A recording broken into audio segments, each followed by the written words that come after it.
교회 여러분, 오늘 성경의 말씀은 하나님께서 어떤 분이시며 또 우리가 어떻게 하나님을 섬겨야 하는지를 알려주시는 귀한 말씀입니다.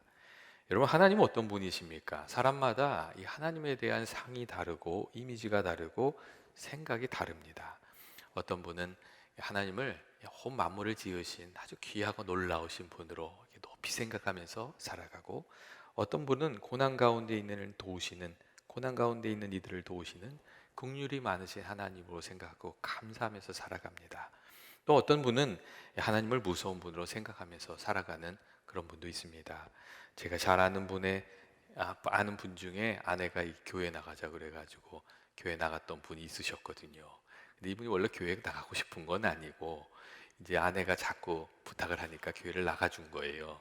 그러니까 이제 주일날 자꾸 놀러 가고 싶잖아요. 그래서 아내를 살살 꼬셔서 몇 번 놀러 갔는데 이상하게 놀러 갈 때마다 사고가 난다는 거예요. 그래서 그분이 놀러 가는 걸 포기하고 교회를 잘 다니게 되셨어요. 근데 그 마음속에는요, 하나님을 잘 믿어야 된다고 그러는데 두려운 마음이 있어요. 이게 자기가 경험한 하나님이 그것밖에 안 되기 때문에 그런 것이죠. 여러분, 하나님은 어떤 분이십니까? 우리가 믿음 생활을 할 때 성경을 통해서 하나님을 바르게 알고 하나님을 바르게 섬기는 것이 참 중요합니다. 자기 생각대로 섬기다가 보면 하나님을 섬기는 것이 아니라 자기가 섬기고 싶은 하나님에 대한 이미지나 하나님에 대한 생각을 자기 우상으로 만들어서 그것을 섬기는 경우가 있기 때문에 그렇습니다. 여러분, 이스라엘 자손들도 그런 일을 하지 않았습니까? 모세가 없을 때에 이스라엘 자손들이 아론을 막 설득해서 금송아지를 만들고, 그 금송아지를 뭐라고 했냐면 이것이 너희를 애굽에서 이끌어낸 여호와라고 그랬어요. 그리고 금송아지 우상에 하나님의 이름을 붙인 다음에 금송아지를 섬긴 거예요. 그러니까 이스라엘 자손들은요, 하나님을 참되게 섬기는 것보다는 자신들의 소원을 들어주고 자신들이 의지할 썸띵이 있어야 되는 것이었어요. 그러니까 그걸 금송아지를 만들고 거기다 하나님의 이름을 붙이고 우상을 섬겼던 것이거든요. 그런데 그 일이 하나님을 모독하는 일이 되고 말았어요. 그래서 이스라엘 백성들이 하나님한테 책망을 당하고 버림을 당하잖아요. 그런데 다행인 것은 그때 모세가 하나님께 나아가서 간절히 간구하잖아요. 이 백성을 버리지 말아달라고. 그러니까 하나님이 또 마음을 움직이셔요. 그래가지고 또 한 번의 기회를 주시는 거죠. 이게 모세가 아니었으면 사실 큰일 날 뻔했어요. 그렇기 때문에 우리 주변에 모세 같은 사람이 혹시 있다면 사실 우리 복 받은 사람입니다. 나를 위해서 기도해 주는 사람이 있다면 사실 내가 복 받은 사람인 거죠. 그리고 우리들도 누군가를 위한 모세와 같이 짐을 짊어져 주는 그런 신앙으로 성숙하게 성장해 가야 한다고 그렇게 생각합니다. 이 모세로 인해서 마음을 바꾸신 하나님께서 모세에게 다시금 돌판을 만들어서 시내산으로 올라와라 이렇게 얘기하세요. 첫 번째 돌판은 하나님이 깎아서 주셨어요. 근데 두 번째는요, 하나님이 네가 돌판을 깎아와 이렇게 얘기하세요. 그리고 깎아오면 예전에 했던 대로 다시 새겨줄게 이렇게 말씀하세요. 그러면서 하시는 말씀이, 하지만 그날에 누구도 그 산에 오르지 못하게 하라고, 심지어 양과 소도 그 앞에서 풀을 뜯지 못하게 하라고 그렇게 말씀하십니다. 하나님 앞에서 누구도 함부로 행동하지 못하도록 엄히 말씀하신 것이지요. 그리고 모세가 시내산에 올랐을 때 하나님께서 하나님이 어떤 분이신지, 그리고 어떻게 우리가 섬겨야 하는지를 또 다시 가르치셨어요. 먼저 하나님께서 모세 앞을 지나가시면서 뭐라고 하시냐면 나는 여호와라, 나는 여호와라 이렇게 두 번이나 말씀하세요. 이 여호와라는 이 단어의 뜻이 어떻게 되는 거예요? 스스로 있는 자, 모든 것이 존재하도록 그것을 이렇게 만들어준, 있게끔 하는 그 근원 같은 존재, 이게 여호와란 단어의 뜻이거든요. 모세가 이 떨기나무에 불이 붙었을 때 이렇게 이상하다고 갔다가 어디서 하나님 만나잖아요. 그리고 당신이 누구십니까? 그러니까 그때 나는 스스로 있는 자다, 여호와다. 나는 이 만물이 존재하게 하는, 만물보다 크신, 만물을 지으신 큰 원이 되시는 분이시라는 것을 말씀하셨어요. 그러니까 우리가 이렇게 뭐라 그럴까, 하나님을 만물하고 비교하다가 하나님과 만물을 동급으로 만들거나, 하나님보다 하나님께서 만드신 것을 더 중히 여기고 그것을 섬기게 되면 하나님을 낮추는 게 되는 거죠. 하나님을 모욕하는 일이 되는 거예요. 그래서 하나님께서 나는 여호와다라는 말씀을 두 번이나 반복하시면서 하나님이 누구신지를 기억하고 하나님이 우리들의 삶 속에 하나님 되게끔 해야 된다고 그 말씀을 하셨어요. 이어서 하나님께서 이 하나님이 어떤 분이신지 하나님의 성품에 대해서도 말씀하셨습니다. 자비롭고 은혜롭고 노하기를 더디하고 인자와 진실이 많은 하나님이다. 그렇게 말씀하세요. 이 말씀은 구약 성경에 8번 나와요. 하나님께서 자신을 설명하는 단어로 8번 나오는 단어고 하나님의 의와 용서와 사랑을 잘 드러내주는 아주 귀한 구절입니다. 그래서 이 종교개혁자 루터 같은 경우는 이 구절은 하나님에 대한 설교라고, 하나님이 어떤 분이신가에 대한 하나님의 이름에 대한 설교라고 그렇게 이야기도 했습니다. 여러분, 하나님께서 하나님의 성품을 어떻게 말씀하셨죠? 첫 번째는 자비롭고 은혜로운 분이시라고 그렇게 말씀하셨어요. 자비롭고라고 번역된 이 히브리어 라홈은 불쌍히 여긴다는 뜻을 가진 단어예요. 특별히 마음속 깊은 곳으로부터 가엾게 여기는 마음을 의미해요. 이 단어는 사실 남자들한테는 쓰지 않는 단어예요. 남자들한테는 안 쓰고요. 주로 어머니의 마음을, 그 모성을 표현할 때 쓰는 그 단어예요. 그리고 그 단어로 하나님의 마음을 하나님이 자비하신 분이시라고 표현하고 있는 거죠. 그러니까 하나님은 어떤 분이시냐면 어머니와 같이 우리를 감싸주시는 분이시라고 말씀하고 계셨던 거예요. 그리고 하나님께서 은혜로운 분이시라고 말씀하신 것은 아무런 공로나 대가를 요구하지 않으시고 베풀어 주시는 분이시라는 의미가 거기 있습니다. 사실 이스라엘 자손들이 하나님 앞에 뭘 잘해서 복을 받은 게 아니잖아요. 용서를 받은 것도 아니거든요.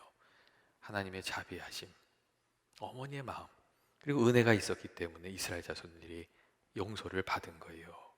그래서 이 자비와 은혜가 가장 분명하게 드러난 것이 사실 예수님의 십자가잖아요.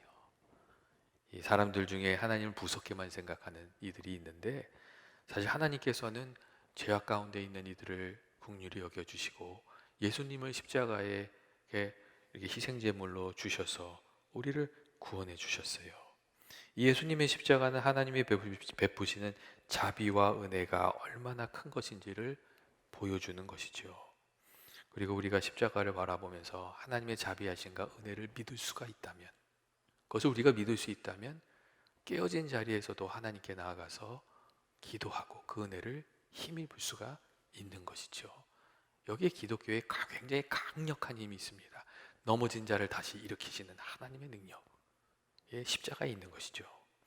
둘째로 하나님은 노하기를 더디하시는 분이시라고 말씀하세요.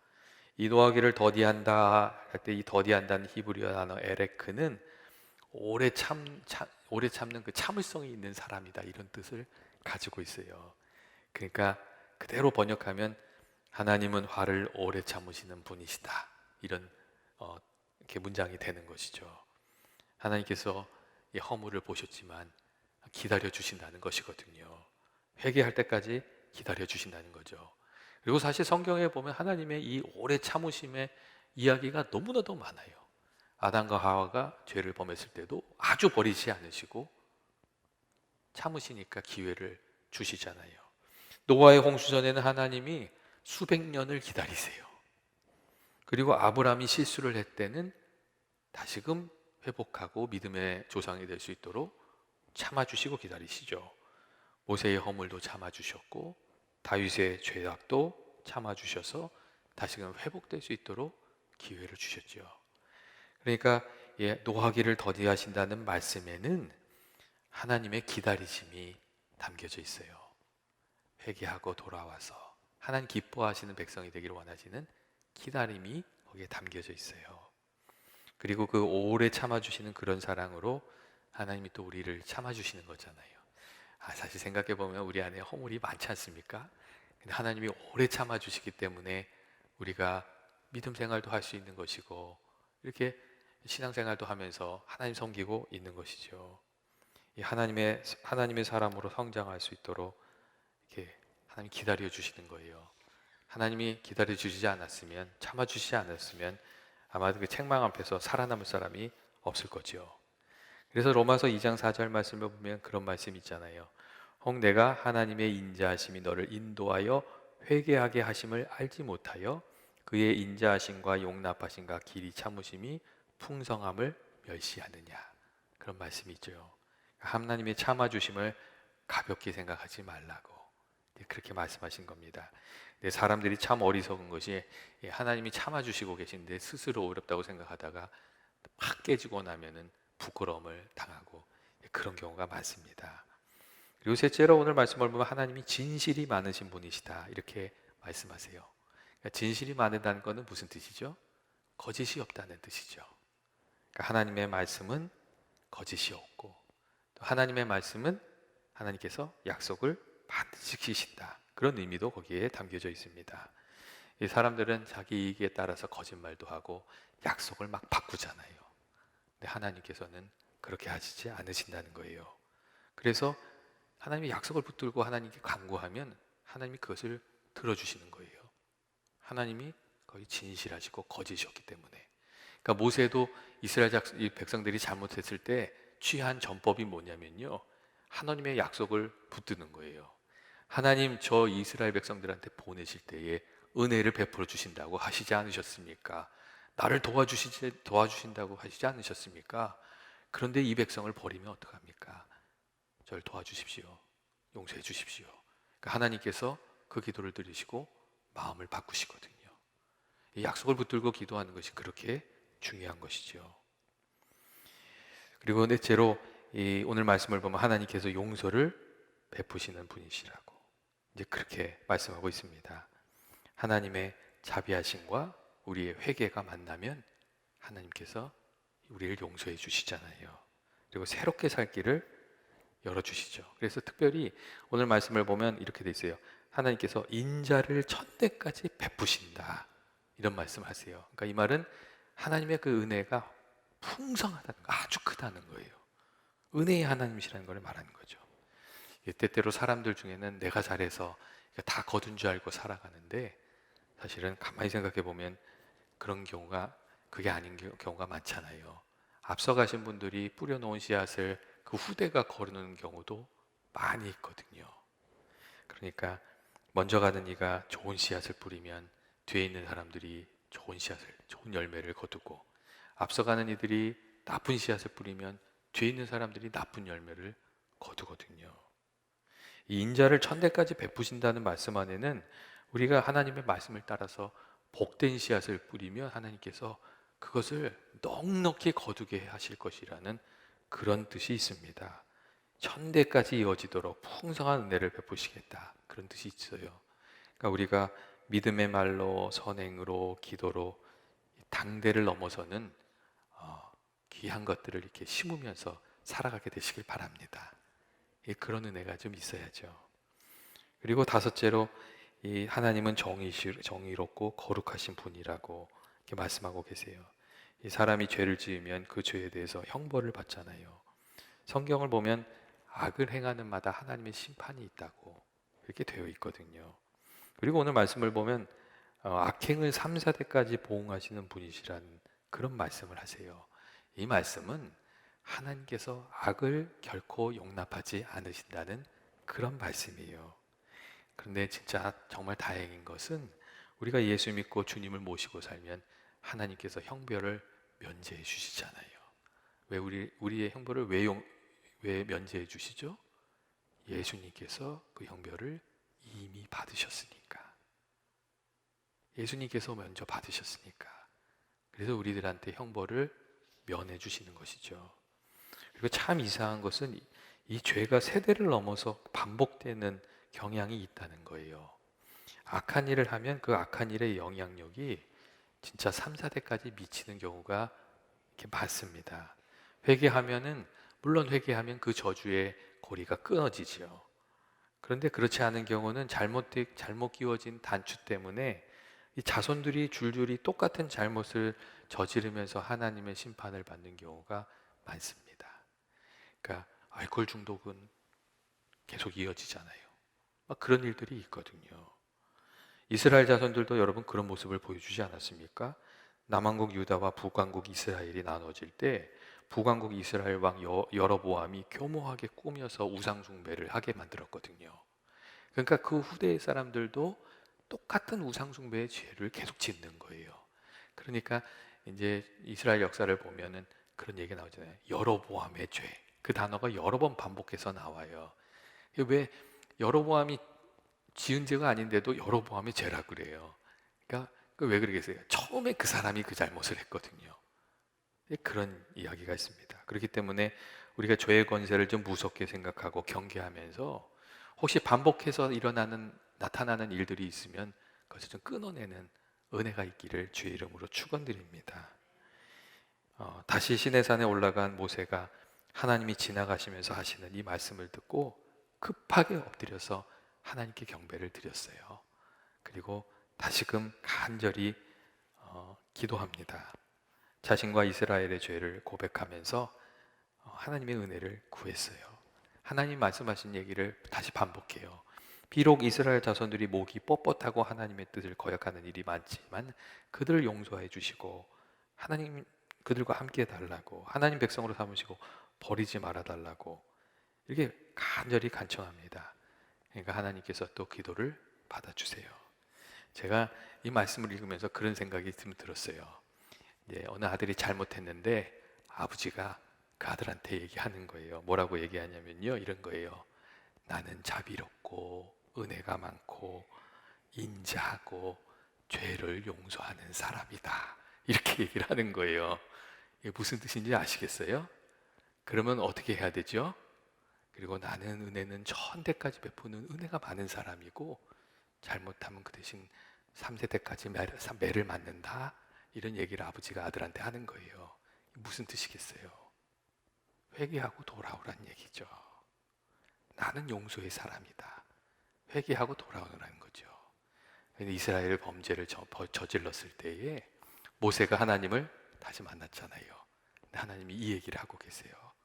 나는 자비로운 사람이고 자비로운 하나님이고 은혜의 하나님이고 인자와 자비가 있고 죄를 용서한다. 그래요. 그러니까 눈치 빠른 모세가 어떻게 했냐면 납작 엎드려서 하나님의 은혜를 구하는 거예요. 하나님, 우리가 비록 목이 뻣뻣한 죄인이지만 주님 용서해 달라고.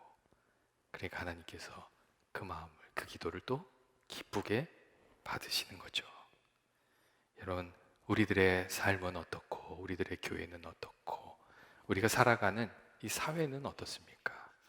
우리들의 삶 속에 이 또 교회에 우리가 살아가온 이 시대에 아픔이 있다면 그 아픔의 이유가 무엇인지를 알고 그것을 좀 끊어내고 바꾸어내는 그런 귀한 그 믿음의 역사가 있기를 주의 이름으로 축원드립니다. 우리가 좀 기도하면서 끊어내는 그런 것들을, 그 믿음의 길을 가야 되는 거죠. 예전에 한 소년이 학교 대표로 시민회관에 열리는 그 웅변대회에 나갔대요. 그런데 처음 나간 웅변대회라 엄청 떨은 거예요. 그래가지고 시키는 대로 사랑하는 동포 여러분 소리를 확 지른 다음에 뒤에 있는 내용을 싹 다 잊어버렸다는 거예요. 그러니까 당황스러운데 얼굴 빨개져가지고 내려온 거죠. 근데 그 다음에 선생님이 갑자기 다시 부르더니 웅변대회 또 나가라는 거예요. 그래갖고 이 소년이 기겁을 해가지고 이제 안 나간다고 막 사정을 했는데 선생님이 막 엄포를 놔가지고 다시 나가게 됐어요. 그리고 그때는 정말 많이 연습을 했어요. 근데 놀랍게도 두 번째 나간 대회에서 이 소년이 국무총리상을 받았대요. 다시 안 했으면은 후회할 뻔한 일이었던 것이죠. 근데 믿음의 길도 그런 경우가 많지 않습니까? 우리가 깨어지고 상한 경우들이 많이 있는데 우리가 하나님 기뻐하신 뜻은 다시 시작하는 거라고 생각합니다. 그리고 주님 원하시는 모습으로 한 발자국이라도 전진해서 나아가는 것이죠. 그래서 그렇게 주님 기뻐하시는 모습이 되는 게 거기에 주님의 뜻이 있다고 그렇게 생각합니다. 하나님께서 우리에게 원하시는 것은 하나님의 선하심을 알고 그 선한 은혜를 사실 풍성히 누리면서 살아가는 겁니다. 동시에 하나님의 거룩하심을 알고 악을 멀리하면서 살아가는 것이죠.